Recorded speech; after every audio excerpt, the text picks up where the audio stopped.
everything starts with a product. Nobody wants to be in your community if your product sucks. Nobody wants to stand next to your brand if the product sucks. To me, it starts with making the best fucking product. And then if you make the best product, the really serious users who need that utility that you've created are like, yo, that's the shit. And then they want to come be with you. They're like, I want to rock this product. Who are these people making it? You know, do we align? And if it's like, check, check, check, then they're like, yeah, I'm with these guys. That's how the community starts. And if you all get along and you're aligned, that's the beginning of the snowball, you know, but it starts with a product. Today's conversation is with Pete Day, aka Mosko Pete, the co-founder of Moto. Mosko is the go-to brand for adventure motorcycle gear, and Pete, along with his co-founder Andrew, have built a business around creating the products they want to use on their own international moto trips. In this conversation, we get into the role internet forums played in the early days of the company, why they attend over 50 events a year, what goes into hosting multi-day in-person events for their customers to camp and ride together, and how Pete has grown his personal Instagram following to over 90,000. At the end of the conversation, Pete gives one of the best definitions of success that I've ever heard. If you don't own an adventure motorcycle yet, you'll want to after this conversation with Pete Day. I talked about him and his company at our senior management meeting yesterday, actually. I talked about tents in general, the whole category of tents, you know, because it's so easy to see things when you look at someone else's market. You know what I mean? But when you're in your own market, you can't really, you're like, where do we fit? What's going on? And then you're like, but you look at somebody else's and you can see it stratified so plainly. And I thought it's so interesting. I'm curious how, if you're willing to go into it, I'm curious like how you use that as an example that applies to Mosko, you know, to kind of zoom out to see somebody else's so that you can zoom in and see yours. Like, how does that work for you? Yeah. I mean, for me, it's the same even when you're thinking about yourself as a person, but sometimes it's easy to see things in other people that you can't see in yourself. And what I thought was so cool and about the Durston example was that I was researching tents and I was like, holy shit, there's $2,400 tents now. I had no idea, you know? And so you would think that the market would sort of stratify with like, you know, the 2,400 is kind of the best and the 200 is sort of the worst. But like, actually, you know, when you get in and look at comments and forums and stuff like that, a lot of people are saying, no, these ones are the shit, but they're only $350. You know, that the premium doesn't always have to be the most expensive. You know what I mean? Like when you go to cars, it's pretty straightforward. You know, like premium is the most, you know, you sort of get what you pay for. And with tents, that's not necessarily the case. Even the perception of quality and premium, it doesn't necessarily correlate entirely with price. And, you know, there's you can choose materials. This is something we deal with a lot at Mosko. It's like what, you know, we might want to add some techie feature, some techie material, but is it worth it in the application? You know, like, is a $2,400 tent really 8 times better than a $300 tent, you know? Or have you just added an extra 2% of utility for a tripling or quadrupling or 8-folding of the price? And if so, it's probably not worth it to most people, you know? So is it a better tent? You know, I don't know. That's an interesting, so I thought that was interesting that, you know, beyond a certain range, like premium doesn't necessarily correlate with price. And it's very easy to see that in tents, you know? Okay. Yeah. And I'm out of curiosity, where do you put Mosko in the world of like that spectrum of quality, premium, luxury? You know, how do you find yourself in that one? Well, it's like, clearly we're at the top of the market. You know, and that's where we want to be on all fronts, but we don't want to get out. We don't ever want to get out of the working man's budget.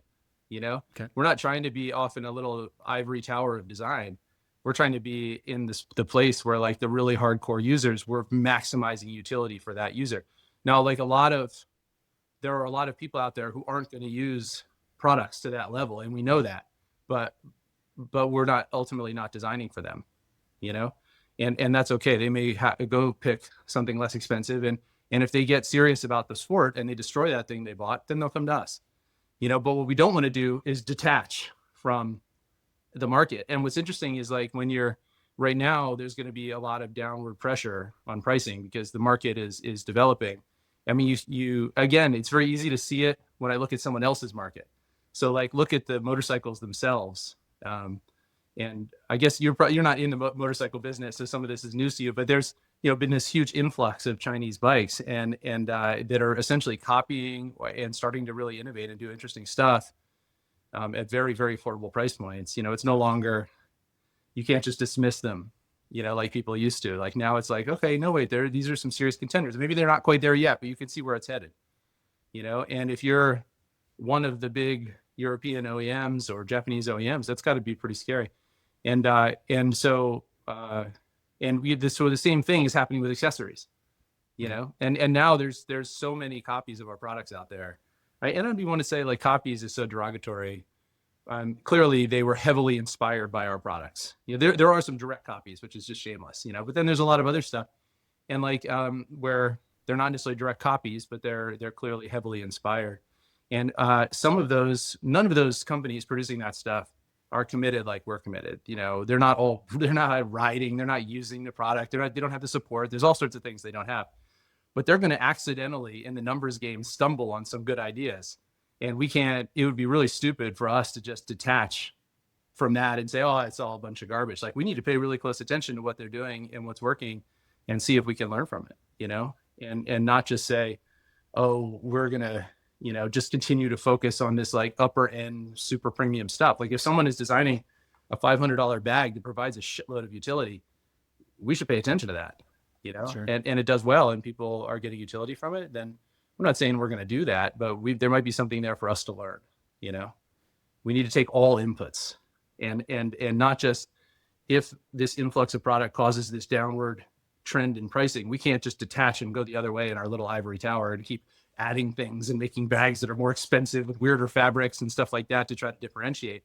We need to focus on how do we provide the most actual utility to the hardcore user, Do you address that in product innovation, or you address that in brand alignment or brand building? Do you know what I mean? Like if there's going to be all this pressure from essentially lower cost options, how do you continue to stay at the top? Is it both, or do you focus on one versus the other? Like products dialed, let's just keep doing what we're doing and focus on building a community and a brand that people want to align with. Everything starts with a product. Nobody wants to be in your community if your product sucks. You know what I mean? Point. Nobody wants to stand next to your brand if the product sucks. The product starts, you know what I'm saying? To me, it starts with making the best fucking product. And then if you make the best product, the really serious users who need that utility that you've created are like, yo, that's the shit. And then they want to come be with you. They want to be, they're like, I want to rock this product. Who are these people making it? Do we align? And if it's like, check, check, check, then they're like, yeah, I'm with these guys. And then when the most hardcore users are with you, the other people that are less hardcore, the people in their riding crew who respect the opinion of that hardcore user, they're kind of like, yeah, I want to kick it with these guys too. That's how the community starts. And if you all get along and you're aligned, that's the beginning of the snowball, but it starts with a product. If the product deteriorates, then that community is going to disband, and you see that with other companies over the years that have had great products and great communities. And then, and they get hollowed from the inside out. Some big company takes them over, some private equity firm. And instead of a product and innovation focus, a profit focus takes over, and the company gets hollowed from the inside out. The old guard leaves, and eventually those hardcore users see what's going on and they're like, yo, I'm out of here. They find someone somewhere else to hang out, Sure. Well, because there's always going to be somebody who's right behind them. Yep. Trying to build their own quality product and build a community at the same time. Yep. Totally. I'm interested in knowing is like, so obviously you started with like, we need to make kick-ass product. That's where it started. But then were you quickly into let's build a community along the same side? Or did that come over time? I think a lot of the business framework stuff, and it's funny because I'm come from a business background, but like a lot of the frameworky business type stuff, we didn't think about that shit at all. Like I can look back and apply it and say, oh, here's this framework we followed, but it wasn't intentional at all. I mean, that a lot of that came very, very organically. Almost everything has come very, very organically. And the community aspects certainly, fit that bill. People say that about us, that we're, community oriented, blah, blah, blah, whatever. But like, it wasn't like we were like, oh, we need to have what's our community strategy? It was like not that at all. I think it just clicked. I mean, it happens that, everybody on the team pretty much with a few exceptions rides. And so we are part of the community by nature of being riders and travelers. And so that's a lot of that's happened very, very, very organically. And I think the community oriented, I mean, we started in the forums, we really started in the chat rooms and forums. We started on advrider.com. Like our whole business was built on that website. It flowed out of that website, which is in itself a community, and so Mosko felt like a community project really from the get-go. Like Andrew and I were doing the grunt work. We're running around to the sewing shop going into Portland and buying fabrics and buckles and stuff and putting together prototypes and taking them out and testing them and then taking pictures and posting them on ADV Rider. But then all these people are providing feedback on that. And then we're taking that feedback, incorporating it, taking it back to the sewer, making a new prototype, taking it out and testing. And so it felt like a community adventure from the get-go. And maybe that's the nature of being a DTC company, a direct-to-consumer company. I'm not sure there is a version of being a direct-to-consumer company that isn't community-oriented, because you don't have dealers. Dealers probably create little regional communities around their dealerships, and so that the manufacturers don't have to. But I think if you're a DTC company, that comes with the territory,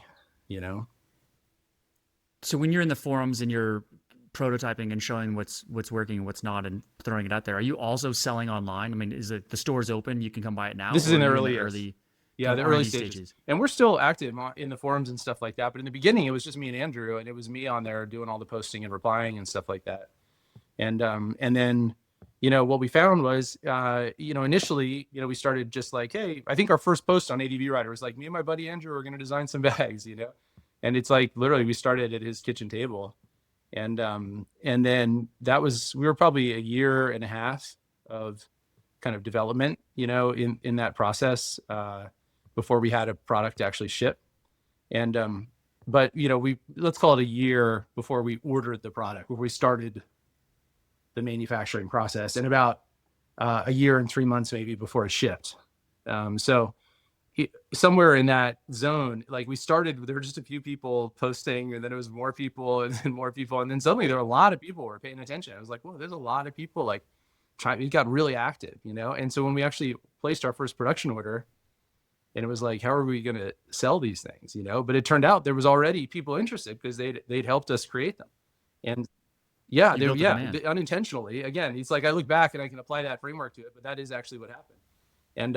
And so we got that first shipment, and it was like half sold before it even landed, and yeah, it was incredible. I mean, I remember going to our first event, which was Overland Expo in, I think, 2014 in the summer. We didn't have product yet, so we just had pre-production samples that we put on some motorcycles, and we had no idea. We only found out about Overland Expo like a month or two. I'd never even heard of Overland Expo, and I think Andrew's mechanic told him about this event in Arizona, and he's like, dude, we should go. And so we signed up, and we drove down there. We stopped in Moab and did some riding on the way. And then we got down there, and we bought like an REI shade tent and some hay bales. We're like, oh, put the motorcycles up on hay bales. And like, we had all these ideas, and our booth looked like nobody else. Everybody, it's like easy up, easy up, easy up, easy up. And then there's like REI structure with like hay bales and motorcycles, and like, and people were like, what? And we were using our bikes. So they were like dirty. We just come from riding. And they're like, are you like motorcycle rentals, or like, what are you doing? And it was interesting. The first day, just talking to people coming by, like, what are you guys up to? And then like the second day, Andrew was like, dude, I just got an order. And I was like, really? He's like, yeah, I got an order. And then I got an order. And then I got another order. And it was like order. And then Sunday, so nothing on Friday, Saturday orders, Sunday orders. And at the end, we'd written like $11,000 in pre-orders for the product. And we're like, holy shit, that pays for the trip. Like, that's like, we got a business, And that was those were our first orders. And then we went back and opened it up to online ordering. And a lot of those folks that had been following us on Adventure Rider chimed in and ordered too. And yeah, I think we sold like 80 grand in our first month. So at that point that you're at the Overland Expo, do you have a website running too, or no, you're just like kind of doing I'm not shitting you. I built that first website. We did it with GoDaddy website builder. It's like you pay like $20 and you can, buy your domain, and then you go over and we built it, and we didn't have photographs of the product. And so we were in an RV park before Overland Expo, somewhere south of Flagstaff, because it was freaking freezing in Flagstaff. So we we got to fly stuff like Arizona. It's like so cold. Like this sucks. And we were there like before the show. So we kept going south into the warmer parts of Arizona. And we were in an RV park and we put out the awning on this old RV. And then we put sheets on the side of the RV and we did our photographs against the sheets. And then we edited them right there in the camper and we put them in the GoDaddy website builder. And we put that up as our website. But at the event, we took paper orders and we did paper orders for a long time, you know, because technology requires subscriptions and technically savvy people and stuff. And it was like, oh, let's just do it the old way. You know, we had a clipboard and we'd write your stuff down and we wouldn't even take payment. We'd send you an invoice after the event. We did that for the first couple of years. And it really worked. It allowed us to just kind of sidestep a lot of that administrative bullshit that you deal with in the early years of like setting up software and stuff. Is like, oh, let's just do it old school, man. You know? And And so did you have inventory that you're selling out from, or was it just like taking orders like, all at right, that let's go stage, make it was this? pre-orders. So we didn't have Okay. the product yet. And then when the product arrived, we started getting orders. So we started taking orders online. So we used a fulfillment center from day one, which was I was huge. You know, I'm so glad we did that. I had a warehouse in my old company, and running a warehouse is a pain in the ass. Um, yeah, It's its own yeah, business. and you're not gonna be that great at it. Like warehousing is like there's people out there that like study warehousing, like they're warehouse and shipping experts. You know what I mean? And you're never gonna be that if you have your own warehouse. You're always gonna be an amateur, and there's gonna be inventory problems and inefficiency and all that stuff. And so going to the fulfillment center means you can tap into that warehousing and fulfillment expertise. And so we decided to doing it early, and that our development allowed us to create our internal processes and software around theirs instead of us developing in one silo and the fulfillment centers of the world are in another silo. And then we get to a couple million in revenue and decide we want to jump silos, and it's a huge headache, you know? Instead, we built our business around fulfillment, which really worked out well in retrospect. And so when we had that fulfillment center, you know, there's like, well, how do you get the orders from your website to the fulfillment center? How do you get the shipping confirmations from the fulfillment center back to your customers? And we just did all of that manually. So we created a fulfillment center. We would get an order from our website, we would print it on paper, you know, and then we would enter it into an Excel file, and then we would email the Excel file to the fulfillment center, and they had an automated email that would take that email with the Excel file and integrate it into their system. So they sent us the Excel, format. And then the way we would manage it on our side, not having an IT system, is we had 3 boxes, and the paper order would go from the received but not submitted, submitted but not shipped, and then shipped and confirmed. And then once the tracking number would send to the customer, it would go off into some file that would eventually be recycled. And that allowed us, we had some moments where it got out of control, where we lost, it wasn't perfect, where things got very Sure. confusing, but yeah. So at this point, Well, especially when go ahead. it was when orders really skyrocketed and we ran out of product. And so we had back orders. So we had this massive accumulation of orders. So suddenly the paper stacks were like, oh shit. And we started losing track of it, and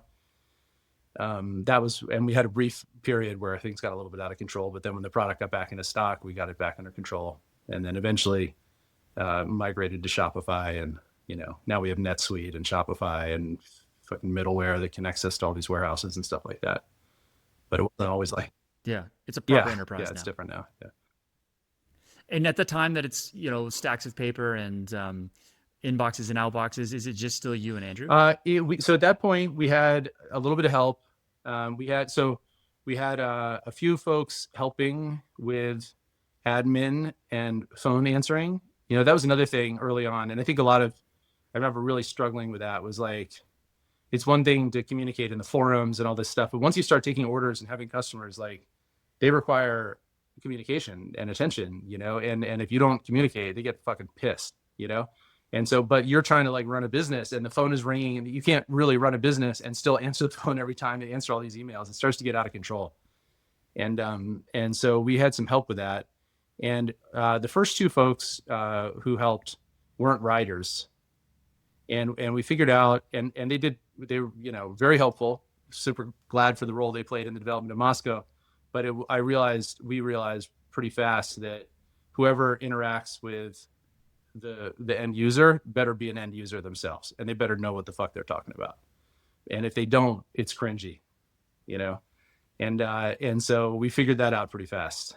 And so when you're talking about customer service in this business, is not an entry level type of, it's a different type of position. You know what I mean? You actually have to be sort of an expert in the sport, in the equipment, in our gear.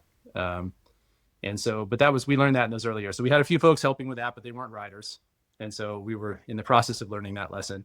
And then we hired an engineer who helped us with his name is Lee, and he came from the aerospace business and was also a rider. He helped us design our hard parts, our mounts and stuff like that. Yeah, because Andrew, my business partner, he's an industrial designer, but he specializes in soft goods. And a lot of you can make a great bag, but how do you connect it to the bike? You know? And so there's a lot of our, what's really unique, I think, about a lot of our luggage designs is the combination of hard parts and soft parts. You know, so we integrate injection molded frames with, you know, sewn bags, welded bags, stuff like that. Yeah, and I should back up a little bit. Like Andrew was a designer doing bags and luggage at Dakine at the time. At what point did, for how long was Mosko like the side hustle for both of you? And then at what point did you say, okay, let's go all in on this? It was a side hustle for probably about 7 or 8 months.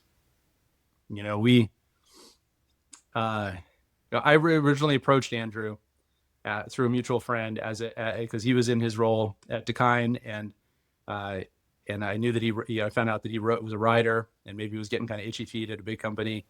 And I approached him about moonlighting and creating some, you know, sort of modern backpacking gear, but for motorcycling.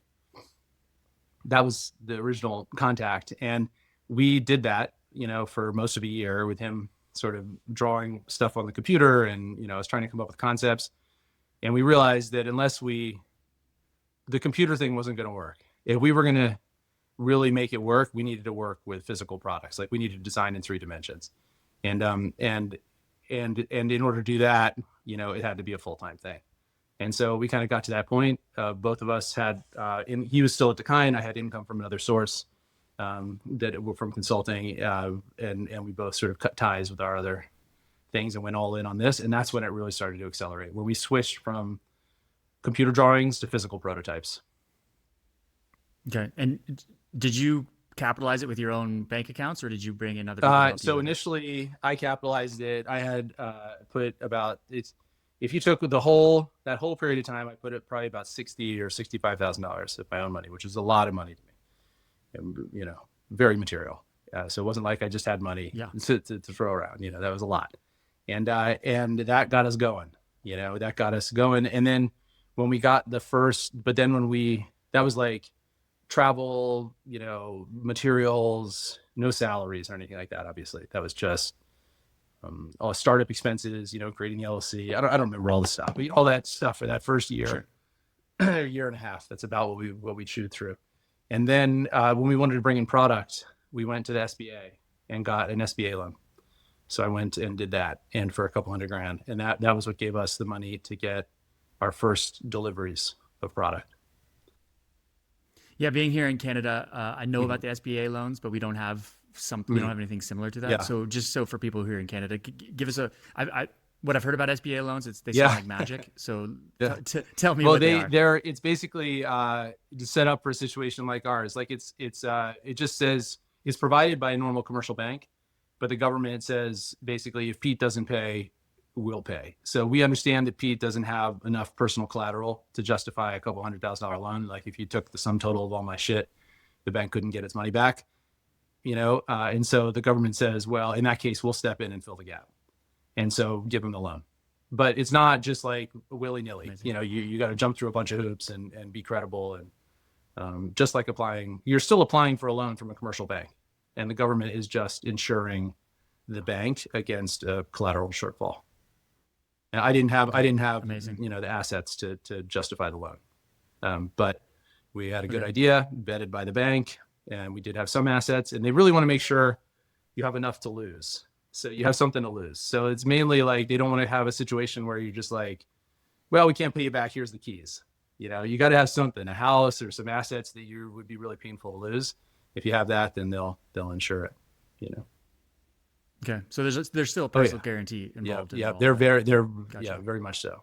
And the SBA has stepped in and helped us. I think we've done a total of 3 SBA loans over the course of our history. So um, And is it still you and Andrew who own all the no, equity? so we brought in. So then an interesting thing happened. I think we started shipping in September of 2014, and we started going to. We'd been going to events all summer. We started doing the winter IMS shows, and kind of out of nowhere, we got an email in our inbox from BMW North America, who makes adventure motorcycles, saying, "Hey, we've got an RFP out for custom BMW branded, luggage.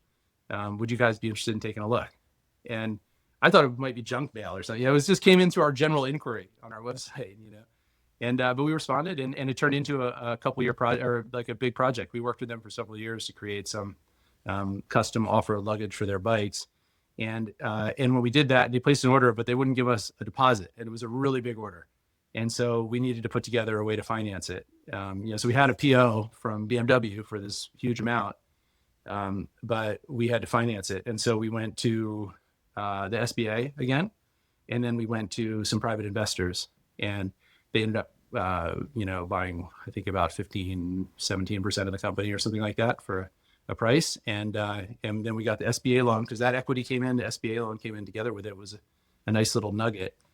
And after we'd flipped that order, all of that capital just became working capital for the business.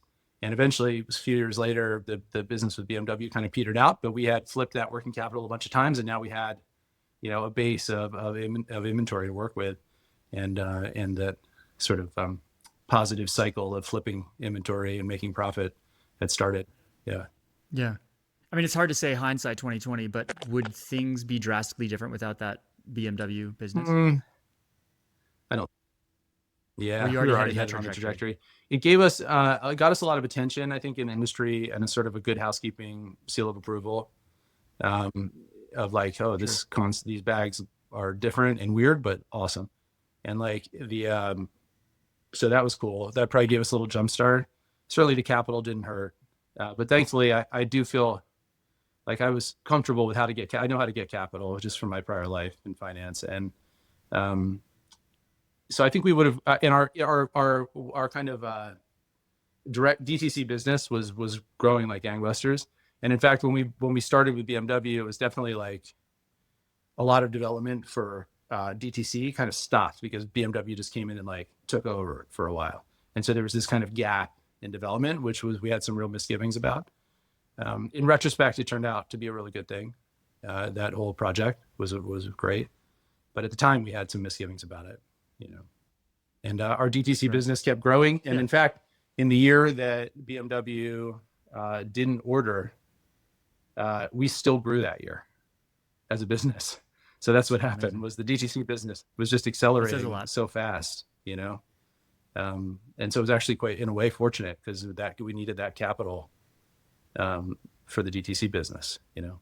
In a previous conversation, I know that you've played a big role in other entrepreneurs. Like, I know that you've been very open and honest and helpful with other entrepreneurs. And you'd said that you'd received very similar treatment Yeah. by other entrepreneurs when you were starting Mosko. What were some of those conversations that helped guide you in the early phases for your venture? Well, the real standout for that was actually, there's a company called Kuyu, and the founder of that company is named Jason Hairston. He's passed away, unfortunately.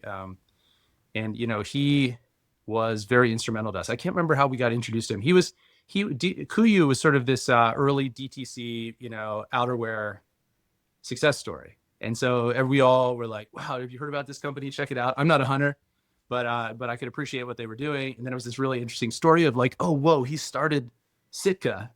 And then, whatever happened there with the ownership and change of ownership and stuff. And then, had a non-compete, waiting it out, started Kuyu. It was a great story, and somehow I got introduced to him. And he took a little bit of time to communicate with us. When I say a little bit, I mean, from his perspective, a little bit. For us, it was huge. Like, it just changed the trajectory of our thinking, completely in this other direction. I look back at the intersection where that turnoff happened, and it's like, oh, it was those conversations, you know. And because we were like, oh, do we go through dealers? Do we look at distributors? And then, you know, or do we go DTC? And hunting has a lot of similarities to moto in terms of like the what happens in the forums and the chat rooms, especially back then. And that was where Jason had started. You know, he started Kuyu, and he started essentially blogging about it in the forums. And he had this blog that a lot of people started following. And then, of course, when he finally introduced his product, you know, he had all this interest and engagement already.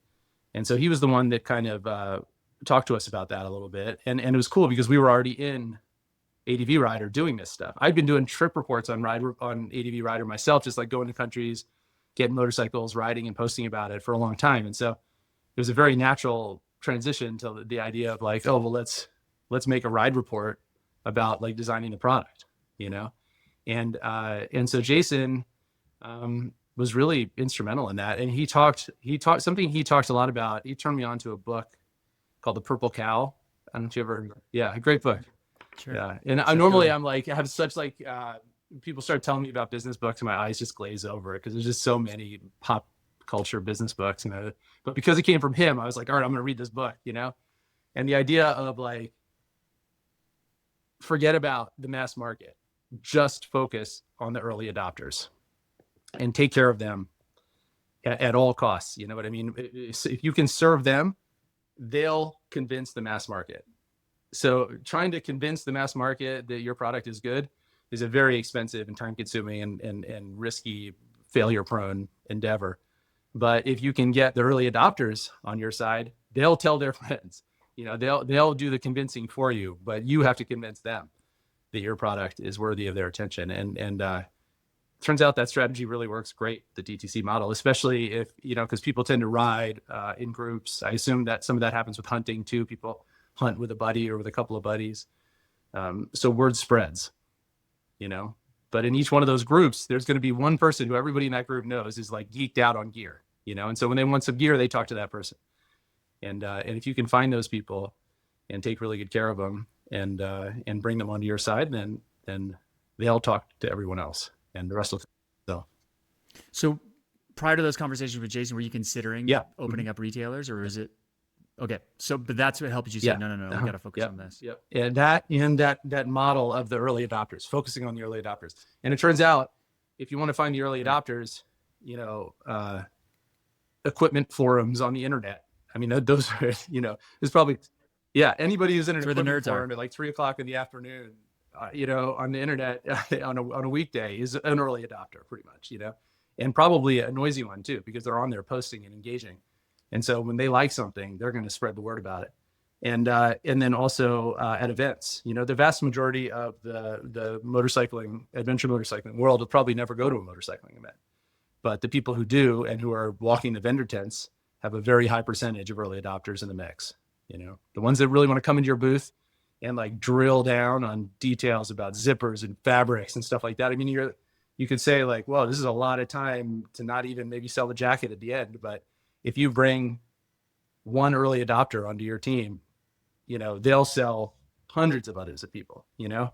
So that's the idea, is that don't think about the economics of that one relationship, you know, just take care of that person no matter what.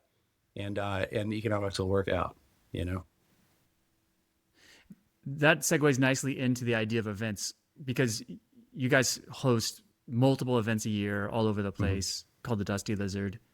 But going back in time, like when was the first, I mean, you were doing trade shows and events that under other people's banners, but when was the first Mosko specifically, this is our event, and what led to that idea? Yeah, like you said, we've done a lot of events. We did a lot of other people's events because we were small, and I think we didn't have enough of an audience to do our own events. And then we had the idea, our first events were meetups. I have to give a little bit of context for how we arrived at Dusty Lizard. You know, the first thing we did was these things called meetups.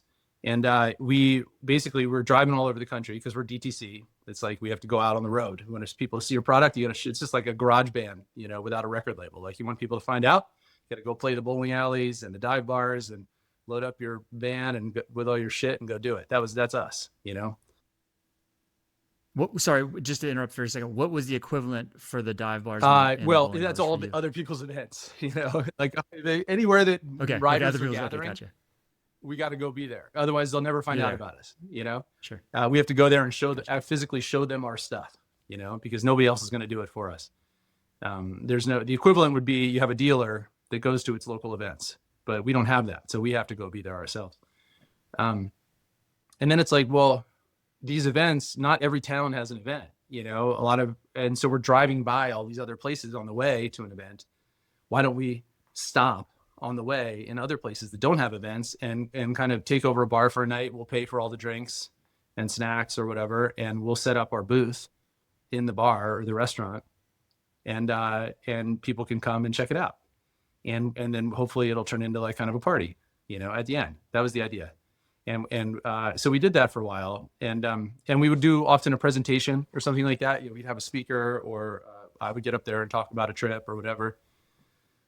And some of those worked and some did. The ones that worked were sometimes it was awkward and sometimes we crushed, you know. And it was like the ones that were great were the ones that really did turn into a party, you know, at the end. Like whatever maybe the presenter was interesting. You had a bunch of people who showed up at about the same time. You pour a little alcohol, put all those ingredients together. The presentation ends, people start chatting, and it turns into like this thing. Other times you'd have like people would stagger out over the window of hours that we were open, and they would kind of show up, see the product they were interested in, and then not really know what to do with themselves, you know? And we really talked for a long time about how to, and we still do meetups, by the way. I think it's a really cool thing because it does bring the product into some of these smaller communities that don't have events. But I realized that like it was really, we were having these unilateral connections. Like somebody comes into the booth, they talk to a Mosko person, and then they leave, or comes into the event, talks to a Mosko person and leaves, but they don't really talk to each other. And the magic happens when people talk to each other. And then so it's not really about us meeting people and people meeting us. It's about people meeting each other, you know, riders meeting each other and making those connections. And Mosko putting out the banner for them to gather under. Yeah, it's a service we can provide. And then the other problem with it was that at the end of the day, it's transactional. Like we're connecting over shopping, not riding, not camping, not campfires, you know, not stories, not travel, not, you know, we're just connecting over equipment and shopping. And so we were looking for a way to kind of go take it deeper. And we did our first kind of overnight camping event down in Bisbee, Arizona. I don't know. So I don't remember when that was, 5 years ago, something like that. And it was sort of like a meetup, but like a weekend meetup. And it went really well. It was a small group, like 60 people. And so 60, I think. Sorry, Yeah, did you say maybe 60? Yeah, I would say just from my perspective, that's not necessarily small. Maybe small for you now, small. but that doesn't Yeah. seem that small. Yeah. Well, right. Yeah. Interesting. Yeah. Well, so medium size maybe. Yeah. But Okay, yeah, and it was really it's still a cool. lot It of was like, people. oh, this is it. Like here, we're down here camping and like hanging out. And so then we did what was really the first prototype of the first prototype was here at my property. We did it here in White Sand. And I think we actually called that one a Dusty Lizard. I'm not sure, maybe. And we had some routes, you know, again, about 60 people. And then we did our first real Dusty Lizard where we did it somewhere else. Like we did it in Park City. Our buddy Cam has a property out there. He invited us. We scouted routes. We worked with the locals, you know, and I don't remember how many people came to that, but that was the first real kind of Dusty Lizard. So that was how it evolved. It was like this desire to have the priority not being relationships between us and a person, but people and each other. So shifting the focus, and then having the kind of medium of attention not being gear and shopping, but being riding and camping with the gear off to the side, you know? And so that turned into the Dusty Lizard, you know? And I think the Dusty Lizards are to me, it's really, I think of it as like a traveling community, you know? It's like a community that's not rooted in one geographic location, because we do get a lot of people coming back. And so you can show up and run into people. You can show up alone, because a lot of riding ultimately happens alone, you know, and you can show up solo and you can find people you met at other Dusty Lizards or people of a similar psychographic, so you connect quickly. And then we try to make it very, very easy for people to connect. So we build this lounge with a shade structure and a whole bunch of couches. And the couches are all kind of laid out in these little squares with little fire pits in the middle. So you can't really sit on one of the couches without meeting everybody else in the little circle, you know? And then we bring everybody in at the same time for food, and then there's music. And so you get this convergence of folks who have just come back from riding. And so they're tired, but they got stories. This happened, that happened. This route was good. This route was bad, whatever. And then they sit down to eat a meal. The beer is available. The liquor starts to flow. The music starts to play. The conversations start, and hopefully, go on late into the night. And I think providing that space for people to collide, like we have our trailer that carries all the stuff, and we put the maps of the routes on the trailer, and then the drink coolers are right below it. And so you can't really, like, that area gets really congested with like people looking at routes, but then trying to get a beer. And so a lot of like sort of, introductions, collisions, conversations start there. They happen on the couches. And so we tried to create an environment that's very, very conducive for people to meet each other. And that's worked out great, And then you mix that up with amazing. plopping it down in the beginning, we did the locations based on where we could find a venue. But then later we really focus on, let's find the locations that are the riding destinations that have the really world-class riding, where everybody's either, if an expert has been there, they want to go back. And if they're a beginner, then it's kind of legendary and they've heard about it and they're really curious, but not sure where to start. So that's a perfect Dusty Lizard location. The experts want to go back. The beginners are curious. And so that's the location. Then we find the venue, And what has it grown to now? Like, how many events do you have a year? And if 60 is small, what is it? Well, we only do about 4 of these Dusty Lizards a year. They're a huge amount of work, because, yeah. I was going to say. It's a lot of work. And, keep in mind, we do about 50 events a year. So that's on top of the other 46. We do these 4 Dusty Lizards. And a big one is 500. That's Moab's the biggest. Wow. Because we have a venue in Moab that works with 500 people. But the key is we don't ever want these to be big. So the Moab is capped now at that size. And a lot of the other ones are capped anywhere from maybe 200 to 250 people. And because you get over a certain size and you lose the intimacy, that people connecting with each other kind of goes away. And the other thing is you start to have to go to a certain type of venue. Like if you want to have 1,000 people, you got to basically go to a fairgrounds, which blows it, the whole model. Like the venues for Dusty Lizard have to be unique. They have to be interesting. They have to have character, And so they just don't really have that for 1,000 people. So.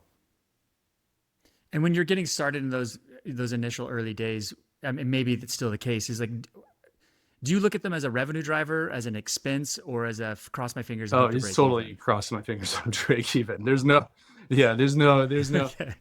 I don't know how the hell people make money on events. I can't figure it out. I mean, it's like, this is a tough business, man, but we don't even, if we could break even, forget about staff time, forget about trucks and trailers and transportation and infrastructure.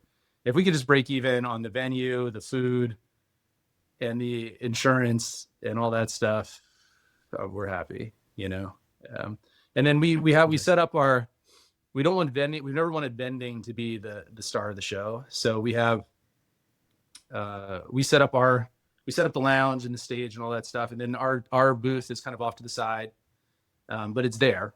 So it's not like there's no brand promotion happening. There is some. And people can, it's just a showroom. So they can, we have a mobile showroom. We don't have inventory for sale, but they can see the product, try stuff on. Okay. And then we have a few other vendors, mostly like friends, or people who have been part of the Dusty Lizard or are contributing. Like we have one friend who comes and just fixes people's bikes for free, and so, or somebody else makes cookies, you know what I mean? Like stuff that adds to the experience for the people who are there, but we're not trying to have a big vendor row. And we get a lot now because the events have picked up steam. We have a lot of people contacting us like, oh, cool, how much is a booth? And it's like, yeah, this is not that kind of event, Yeah. That's how it works. That's interesting. I mean, I understand that you're a longtime Burning Man contributor. How much of that experience pours into the dust in Dusty Lizard is from Burning Man. The lounge is our Burning Man camp. Okay. Literally. Oh, yeah, like literally the same one. Nice. We did one in in August this year, and it's like the trailer went straight from that to Burning Man. Yeah, so yeah, heavily influenced. And the lizard obviously is Mosko, and the dust is from the playa, because when the couches and all that infrastructure arrives, it's covered in this white dust, and so when people sit on the couches, like it sort of poofs up and it gets on their clothes and stuff. But it applies because also the dust on the trails and stuff like that. But that was the idea, was that we Sure.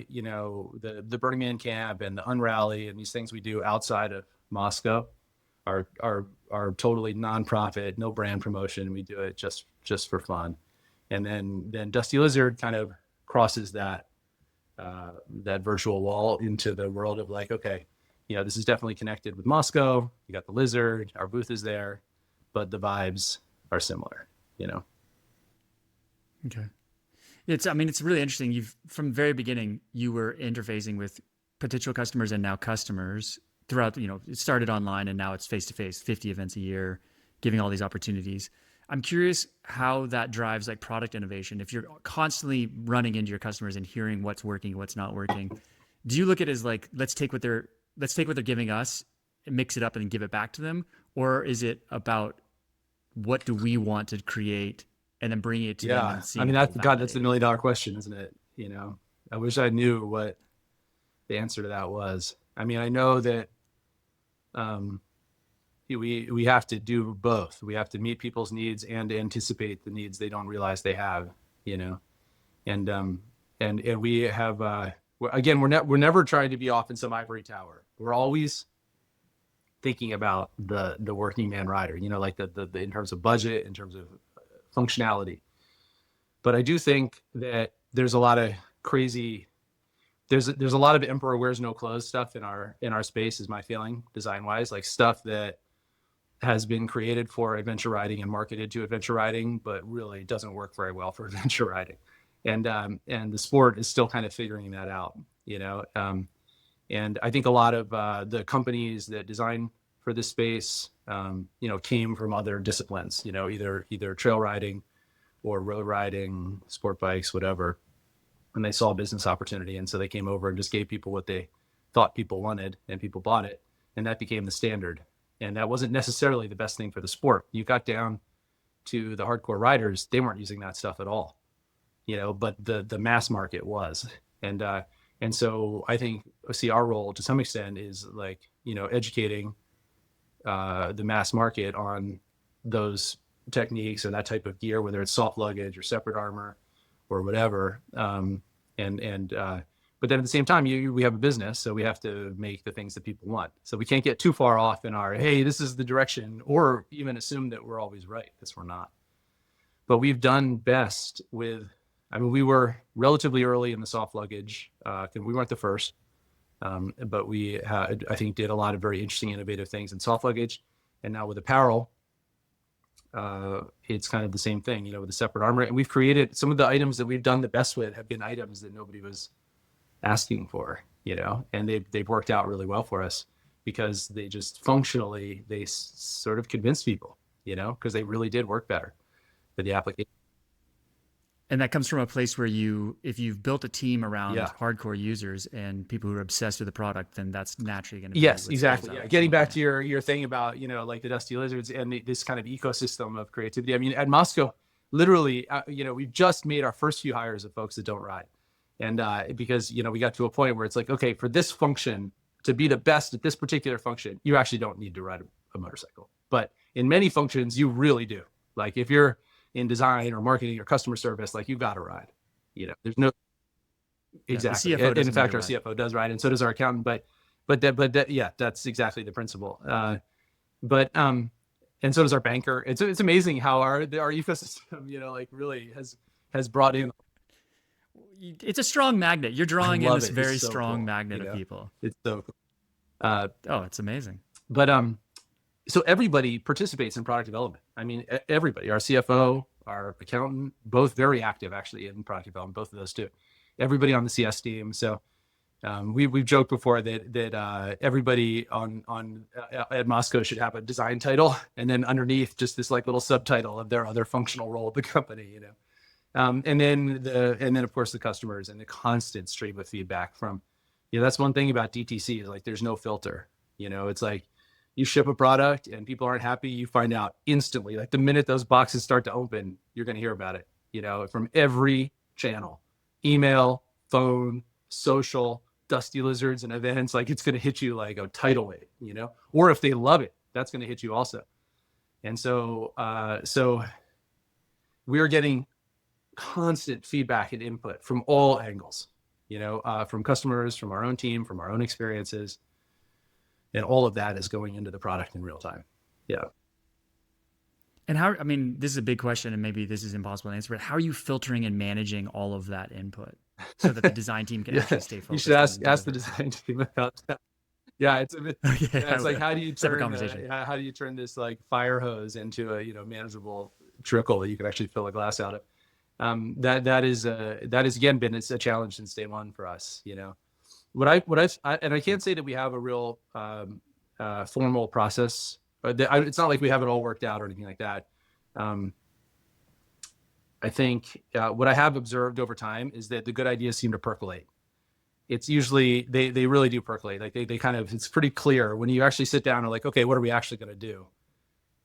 It's come from the same ideas have come from so many places that it's pretty obvious what floats to the top of the list.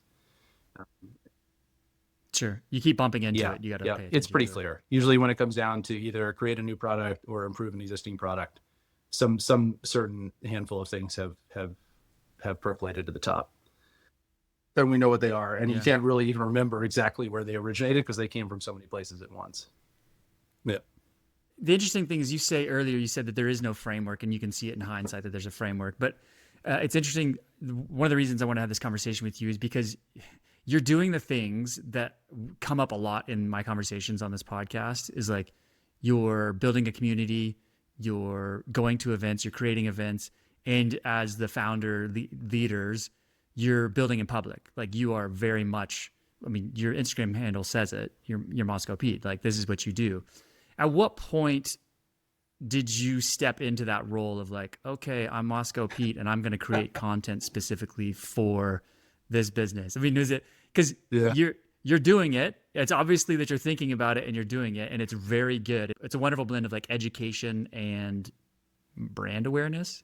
So when did you say, okay, yeah, I'm getting in front of the camera, I'm doing this? If you told me 15 years ago that I was going to be like this person making videos and on social media, I would have been like, there's no fucking way that's happening. You know what I mean? That is where I have no idea what you're talking about. And I think it originated from in the beginning, somebody has to make a video, and that was it. It was just me and Andrew. And it was like, well, he's making the bag, so I guess I'll make the video, and that was it. And I hated it. I really hated it. And I enjoyed documenting my trips with still photographs. I really enjoyed that. I've always been a natural like documenter. Like I loved, because I was doing that for a long time before we started the business. But the product videos and all that kind of stuff didn't tap into that love at all. I hated it. I would procrastinate videos forever, and knowing we needed it until it was just like this overwhelming pressure to like, okay, I'll do it. Here's a camera, turn it on. And I would just make like a 10-minute video about a duffel completely off the cuff, just walking around the duffel. This is the stuff. I didn't know how to edit. So you just end up with that classic kind of YouTube content, just like stream of consciousness, dude talking about a product forever. And it was cool because there's a lot of technical features in our bags that are quite interesting. And so I would walk through all of the thinking and stuff, but it still had a pretty limited appeal because not everyone's got that much time, And then it was only about, I don't know, in the last 5 or 6 years when I flipped the script a little bit and decided I was going to love it, and that, it really started with, I was out on a motorcycle trip with our apparel designer, Scotty, and we were out there on just like a weekday riding. And I was really dead set against like cameras on trips and stuff like that. I felt like it really changed the dynamic. I could watch people, their stupid GoPro batteries. They think it's on, but it's actually off. And they think it's off, but it's actually on. And the battery's dead. And it was just like, I hated cameras, on trips. And Scotty was like, we're out here using the product, testing the product. It's a weekday. We're on the clock. We ought to be recording this. And I was like, you're right. And we started in the middle of the trip recording it with our phones. And I got back and I was like, maybe I should get a GoPro, and which I'd never owned before. I'd always been kind of against them. And I got one, and I don't know, slowly that built into like, you know what, I'm going to figure out how to love this. And I started engaging with Instagram personally, like nothing to do with Moto, just like, I'm going to let the algorithm do its magic and just feed me whatever it knows I want that I don't know. And so I started doing that. Like, I'm going to make myself watch Instagram, like flip through reels, and it worked. I found things that I liked. And then I was like, I'm going to try making stories. And so I just started, I didn't even know what a story was. So I started making stories. And at the same time, I learned to edit. And then I went on this thing where I was like, I'm going to make 90 reels in 90 days. And I set out of that mission, and it took me like 100 days to get to 90 years, because I had trips and stuff going on. But over that period of making the 90 reels, I learned to edit and get pretty fast at editing. And that was when things really started to click, because I actually kind of like editing. It reminds me of writing. And so I found a way to love it, and then that opened the floodgates a little bit, and then it was like, oh, this is actually like a creative project, but I think learning to do everything myself, work the equipment, do the editing, but simple, because ultimately my stuff is not about production quality. It's about, there's some piece of information and somebody out there that wants to hear it. And how do I deliver that information to that person as efficiently as possible? And everything that stands between me and that, lighting, equipment, editing, is just an obstacle to be crushed down into as small and efficient and of a challenge as humanly possible. And so that's been my approach to it, is that everything between the information and the person who needs it is an obstacle to be surmounted and not an art form to be explored. Does that make sense?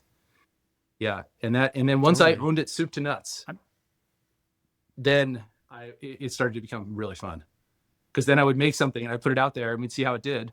And then I would like either feel proud or be like, okay, back to the drawing board, And so that cycle had started, and I'm still pulling that thread, but now, because I got invested in the process of creating stuff, now I can actually work with an outside editor occasionally, and still enjoy the process, because I feel ownership over the finished product. Yeah. I have a couple follow-up questions on that. Yeah. The 90-day challenge, that sounds powerful for like to drive you. Where did that come? Where did the 90-day challenge come from? Like, where did that idea come from? And then in those 90 days, was it all fresh content? Like every day you were creating new content, or were you going back into the archives and pulling content forward to edit? I can't actually remember now. It was so long ago. But I think the idea came from, I think it came from Gary Vee, actually. Yeah.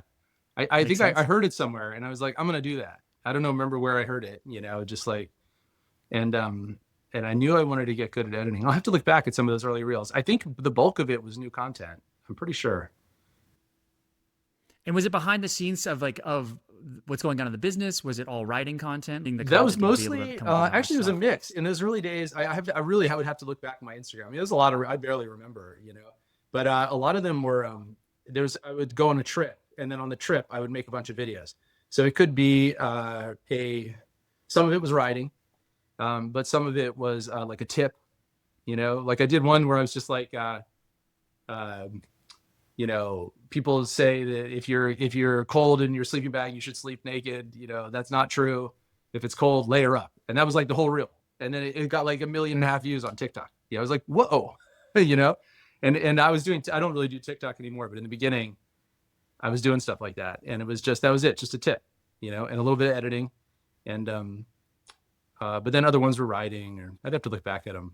I mean, I've made so many reels since then. Who can remember, Sure. Yeah. But yeah. And are you working in conjunction? Because Mosko's branded content like that comes from their own channels, or your own channels, is super high quality and is amazing.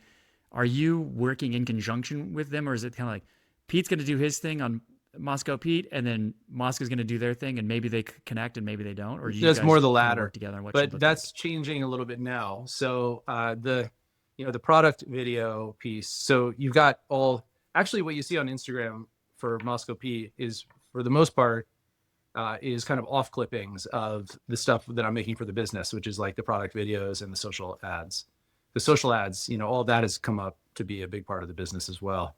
But until really the last 6 months, I've been the sole product video maker for the company, which is, there's anywhere, I think around 90 or 100 product videos, which are all in some stage of needing to be updated based on product changes and stuff like that. And you know, in the beginning, I would go out on a real trip. Like if we needed to do a backcountry 35 pannier video, I would go on a week-long trip with the pannier. But when you got 90 or 100 videos that need to be made, you start to be like, okay, I can't go on a week-long trip for every video.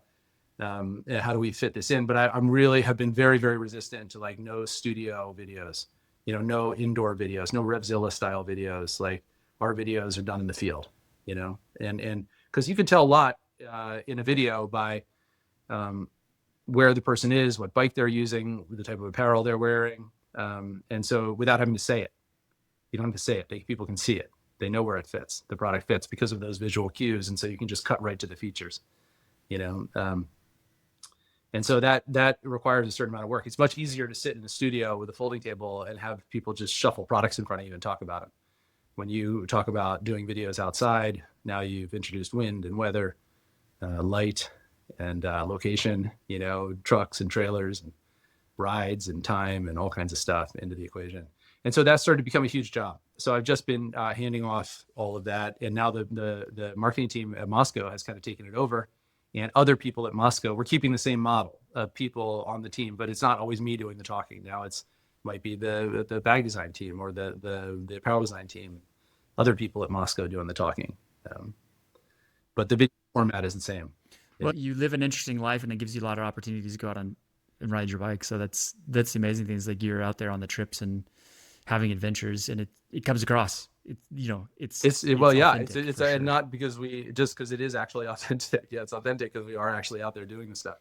And my content now is shifting a little bit more towards like general purpose content. Like I just did a series of videos on like safety and risk and insurance, or actually on evacuations. And I have another series coming up on safety and risk. And I did one on what does waterproofing mean and what's CE approvals. And so I'm starting to move into that realm of kind of value added content and handing off some of the product stuff.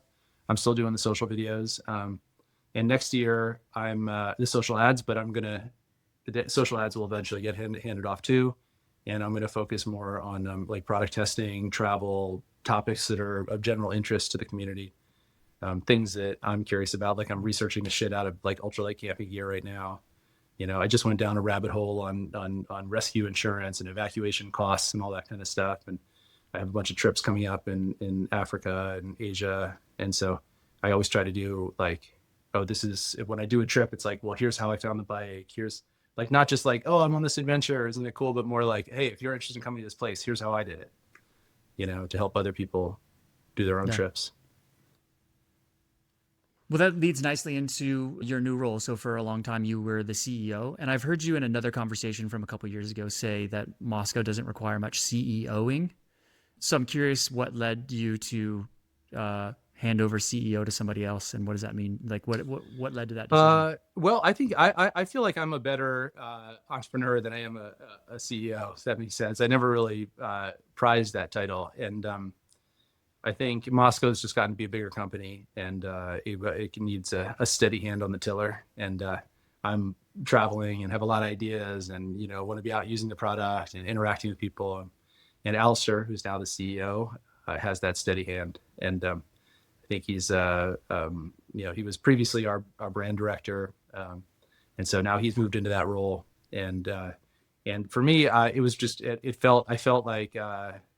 I didn't like the idea of being an absentee CEO, and you can't do everything. You can't be out in the field doing motorcycle trips and making videos and also being a good leader for a company internally, and so that was a big part of it. It's just, there's no desire. I don't ever want to retire or I'm not trying to walk away from the business. I want to do more, not less. I love working. And so but now I think with Al in the CEO role, I can be this sort of founder, chairman type character who's a little bit off the org chart and focus on adding value to the company in other ways, And so that's what I'm doing. I'm really excited about it. I mean, I wanted this for a long time. And so I was very happy that Al accepted. What had to happen for you to be able to do it? Was it just finding the right person, or was it timing? Was it finances? Like what was the combination? Finding the right person, and then for Al to be at a point with the director of marketing role where he had someone in house who could step up and take over a lot of those responsibilities. I mean, this whole kind of succession ladder has to occur. Um, and in reality, we're not this like really top down hierarchical kind of command and control type structure. I mean, it's very tribal, and I think Al's movement into the senior leadership role was super organic. Didn't create a lot of friction. Everybody understood it, why it happened, accepted it. It just happened like really naturally. It wasn't this big shuffle, you know. Uh, and Does that answer your question? Yeah, yeah. Totally. Yeah, it's interesting. Um, what's the highest leverage things that you and Andrew do or What do you can mean do for the highest business now? leverage? Like if you've chosen to be able to spend your time on certain things, you obviously say like this is where Yeah. I can serve the company the best. Like you're kind of in your zone of genius. If there's two things for each of you, like what do you think Well, those two things are, or one thing? I think for Andrew is an incredibly talented designer. Not only a great dude and a great adventurer, but also an incredibly talented designer. And so I think his value contribution is very obvious, and and now he's got a team that he works with, and so he's getting in a different form of leverage on his skills by having other folks he's working with, and hopefully passing on some of those skills, and but still engaged in our very engaged in our most complicated and demanding and high value added design projects, and so his contribution is he was really an exceptional find. I feel so fortunate that we got introduced. Andrew's a hell of a designer. No kidding. Um, and for me, I think for me, I feel like my contribution is in a lot of ways being the user, being an end user, being the voice of the end user, and in design decisions, but also in business decisions and strategy and stuff like that. Being part of the community and engaging with the sport, and but then not just, but as a super user, as a super user who actually has some control over the direction of the product, to be out there actually using it, listening, engaging with other riders, um, and doing the sport, and that seems weird to me because I have a business degree.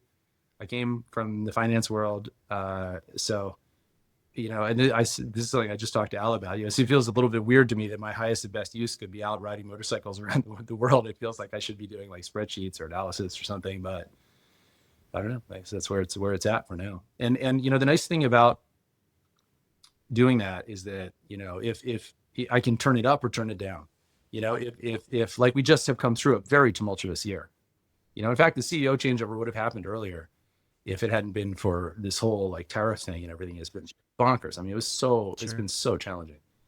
And I don't know if we're through it yet, but we do seem to have a period of relative stability now. I mean, the beginning of the year was terrible, just dealing with all that stuff. And so, when things like that happen, I can turn down the travel and content dial and come back in and roll my sleeves up with everybody else and get through it. And then when things are a little bit stable, I can turn the dial back up again. I just have to be busy all the time. That's for me. How do you want to grow over the next 3 years as a person, as a founder? You'd pick. Uh, how do I want to grow as a person or founder for the next 2 years Yeah. or next few years? I mean, I like the idea of being an advocate, not just for our products, but also just for the sport. Not like a spokesman out in front of the sport or anything like that, but like I love doing this. I love travel. I love riding. I love nature. I love camping. I love exploring and going to places I haven't been and places that make me a little bit nervous. And those things, I don't have kids. Like this is what I do, and I've been doing it since I was pretty flipping young too, And so like those experiences have brought so much to my life. I mean, now it's my whole career, everything, my relationship, like everything revolves around that kind of stuff. And so it's been very, very rewarding. And at some point you want to, if something has worked great for you, you kind of want to share it with other people. I think that's just how humans are. You find a great restaurant, you want to turn your friends on, and it's like I feel that a little bit with the sport. I don't necessarily want the whole world to start adventure riding or all the campsites to get crowded and the trails to get closed. I don't want that, but I don't think that is even that high of a risk because it's, it's not for everyone. It's dangerous. It's, it's hard. It's just hard. Like there's a lot involved with it. But for the people out there who, this sport speaks to, yeah, I'd like to find them and help them get into it, Yeah. Very cool. What are you most excited about for Mosko? What am I most excited about for Mosko? I love this company. I love doing this, and it is incredibly, when things are clicking, it's just so gratifying. Like, and I don't just mean, it's like when things are clicking with the product, when things are clicking with the community, when things are clicking financially, when things are clicking internally, like the culture, like building the place that the tribe, the community that we actually want to be part of. That is such a great feeling. It's like seeing a race engine, running perfectly, and for me, I take a lot of satisfaction from that. It's like a project that I'm contributing to, and I love that feeling. And so that's what gets me excited, is like making it work. And I think pushing the envelope, design wise, and figuring out, staying on the mission of like, what is the right thing for the sport? Like, what is the right gear for the sport? Which is not the same thing as what's going to sell the most tomorrow. You know what I mean? It's a fundamentally different challenge of like figuring out what is the right solution for the sport. Is definitely not what's going to sell the most tomorrow. And so, I like to stay on that mission. I think that's really engaging. That gets me excited. And, building a great little business, Yeah. It's amazing. And I don't use this word gets overused, so I'll be careful in how I use it. It's inspiring. Like, you're taking what you're passionate about in life, what you've been doing for years and years and years, and you've created a business and a brand around it that serves you really well to do what you want to do and contribute to other people and add value. While at the same time, it's serving your employees, your customers. Like, it's pretty amazing, and it's unique, and Thanks, man. it's inspiring. So yeah, I appreciate that. Thank you. Good on you, man. Yeah, it's fun. And I wouldn't have it any other way. Yeah. That's great. Good for you. The question I always end these conversations with is, how do you define success for yourself? I mean, this is it, an interesting life, like an interesting life. Like if you like interesting, that's the key word. It's like, any goal that you put out, like when you're on a motorcycle trip, like whatever road, like if there's some town you want to get to, the most direct route from where you are to that town is almost definitely the least interesting route. You know what I mean? The straightest connection between any two cities is definitely the most boring one, So if have a goal of a city or a destination or a border or a country or whatever road gets you there the fastest is not the most interesting. The most interesting one is going to be that mountain range off to the east. There's some curvy road that goes up, and who knows if it even connects, And so, and that's the road I'm going to take. I mean, I've consistently through my whole life, if I look at different decisions and junctures and stuff, I've always taken that weird road. And so that indicates to me that I'm more interested in interesting than I am about the town that is theoretically at the end of the journey, And so I think that applies to whatever, financial success or revenue and EBITDA targets or market share or anything. I get very jazzed about the product development challenges, design and I find that very, very engaging, much more engaging than financial goals and stuff like that. So I think my version of success is getting there the interesting way. The best is when the road does connect and you get there anyway. You know what I mean? Like those people had a boring trip on the superhighway and you showed up all dusty and dirty. It was fucking fascinating, and you still got there. That's the best. Sure. Yeah. Yeah. And you have a hell of a story, so that's it for me. Yeah. That's amazing. Well, I wish you more of those roads then. I appreciate you having me on the podcast. Thank you. Thanks so much for listening all the way to the end of this podcast. If you enjoyed it, please share it with a friend you think may enjoy it too. You could also take a few seconds to subscribe to the podcast. Anything you do to help share the love here, we'd appreciate it. Thanks so much for following along, and we'll see you next time.